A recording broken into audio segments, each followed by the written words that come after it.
Assalamualaikum warahmatullahi wabarakatuh. Perkenalkan, nama saya Jinani Firdausiah dengan NIM 2025040009. Nah, di sini izinkan saya untuk menjelaskan tentang pendidik dan peserta didik dalam perspektif pendidikan Islam. Kira-kira di dalamnya ada apa aja ya? Yuk kita cari tahu bareng-bareng. Nah, sebelum kita masuk ke dalam babnya, kita harus mengetahui apa itu pendidik, peserta didik, dan juga pendidikan Islam. Nah, sebelumnya, kita harus mengetahui apa itu pendidikan.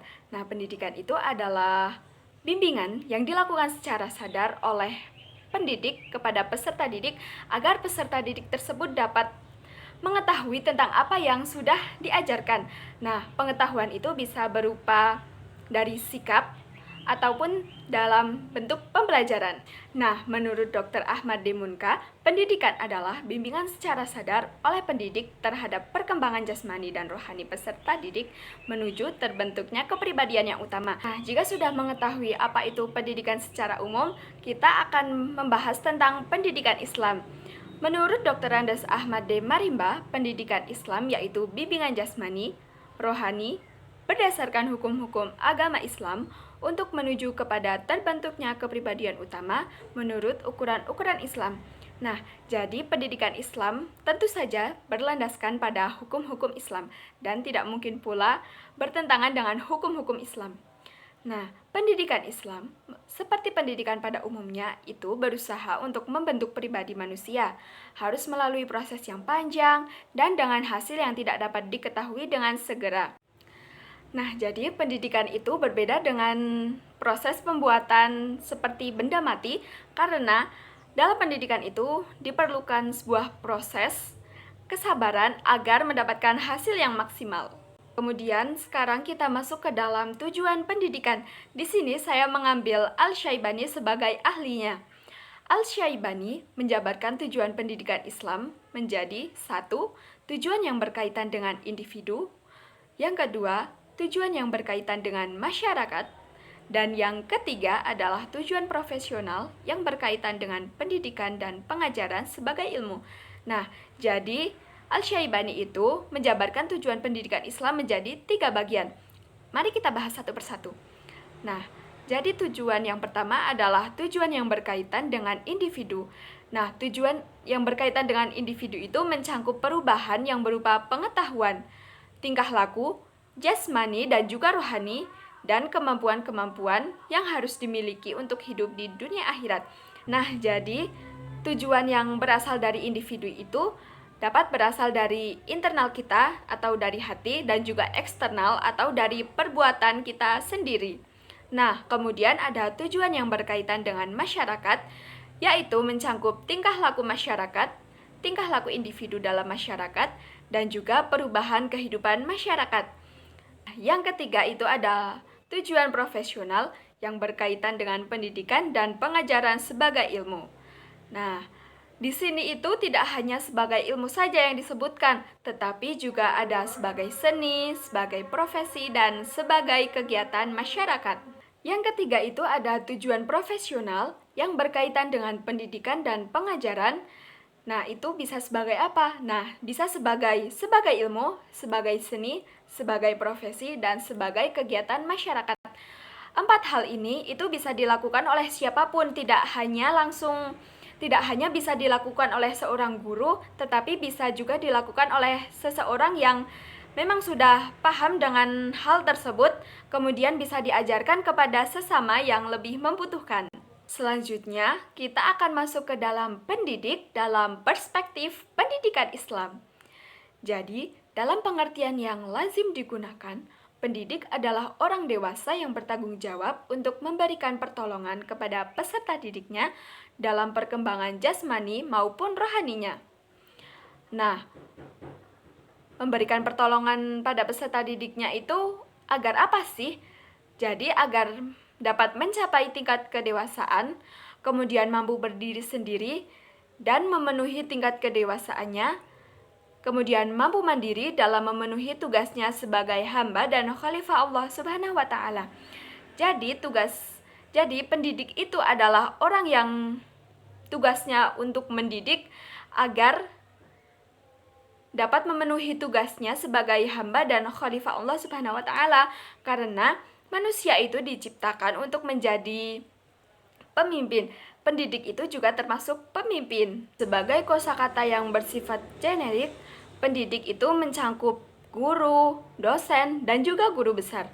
Guru adalah pendidik profesional dengan tugas utama mendidik, mengajar, membimbing, mengarahkan, melatih, menilai, dan mengevaluasi peserta didik pada pendidikan anak usia dini. Nah, kemudian dosen itu adalah pendidik profesional dan ilmuwan dengan tugas utama mentransformasikan, mengembangkan, dan menyebarluaskan ilmu pengetahuan, teknologi, dan juga seni melalui pendidikan. Nah, kemudian guru besar atau profesor yang selanjutnya disebut profesor adalah jabatan fungsional tertinggi bagi dosen yang masih mengajar di lingkungan satuan pendidikan tinggi. Nah, di dalam agama Islam sendiri, pendidik itu memiliki beberapa istilah seperti al-murabbi, al-mu'alim, al-muzaki, al-ulama, dan lain-lain. Kemudian kita masuk ke dalam syarat untuk menjadi pendidik. Nah, jadi yang pertama itu adalah harus orang beragama Islam. Yang kedua itu mampu bertanggung jawab atas kesejahteraan agama. Yang ketiga itu tidak kalah dengan guru-guru sekolah umum lainnya dalam membentuk warga negara yang demokratis dan bertanggung jawab atas kesejahteraan bangsa dan tanah air. Nah, yang terakhir itu ada harus memiliki perasaan panggilan murni atau roping. Kemudian kita masuk ke dalam kriteria jenis akhlak yang dituntut bagi pendidik. Yang pertama itu ada mencintai jabatannya sebagai guru, itu udah pasti ya. Kemudian ada bersikap adil terhadap semua muridnya. Nah, itu difungsikan agar semua murid itu merasakan pendidikan yang sama, tidak merasa dibeda-bedakan apapun latar belakangnya. Kemudian ada harus berwibawa, ada harus gembira, ada berlaku sabar dan tenang, dan juga guru harus bersifat manusiawi, kemudian bekerja sama dengan guru-guru lain, dan juga mampu bekerja sama dengan masyarakat. Kemudian ada peserta didik dalam perspektif pendidikan Islam. Peserta didik dalam perspektif pendidikan Islam adalah individu yang sedang berkembang secara fisik, psikologis, dan religius untuk mengarungi kehidupan di dunia dan di akhirat.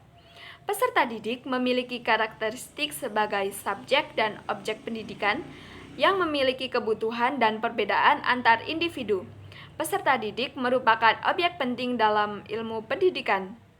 Begitu pentingnya faktor peserta didik di dalam pendidikan, sehingga ada aliran pendidikan yang menempatkan anak atau peserta didik sebagai pusat dalam segala usaha pendidikan. Nah, jadi pendidik dan peserta didik itu saling membutuhkan. Nah, kemudian ada kriteria peserta didik menurut Syamsul Nizar. Di sini sebagai ahlinya saya memilih Syamsul Nizar. Nah, yang pertama itu ada peserta didik bukanlah miniatur orang dewasa, tetapi memiliki dunianya sendiri. Oleh karena itu, kita tidak bisa mengekang peserta didik untuk mengikuti kemampuan kita sebagai pendidik. Kemudian ada peserta didik memiliki periodisasi perkembangan dan pertumbuhan. Maka dari itu kita juga harus membebaskan agar perkembangan dan pertumbuhannya dapat dilakukan secara maksimal. Kemudian ada peserta didik adalah makhluk Allah yang memiliki perbedaan individu, baik disebabkan oleh faktor bawaan maupun lingkungan di mana ia berada. Maka dari itu kita tidak boleh menjudge bahwa peserta didik itu berbeda, karena memang sifatnya setiap individu itu memang berbeda-beda. Kemudian ada peserta didik merupakan dua unsur utama jasmani dan rohani, yaitu unsur jasmani memiliki daya fisik, dan unsur rohani memiliki daya akal, hati nurani, dan juga nafsu. Nah, yang terakhir itu ada peserta didik adalah manusia yang memiliki potensi atau fitrah yang dapat dikembangkan dan dapat berkembang juga secara dinamis. Sekian yang dapat saya sampaikan, semoga ilmunya bermanfaat. lebihnya saya mohon maaf. Wassalamualaikum warahmatullahi wabarakatuh.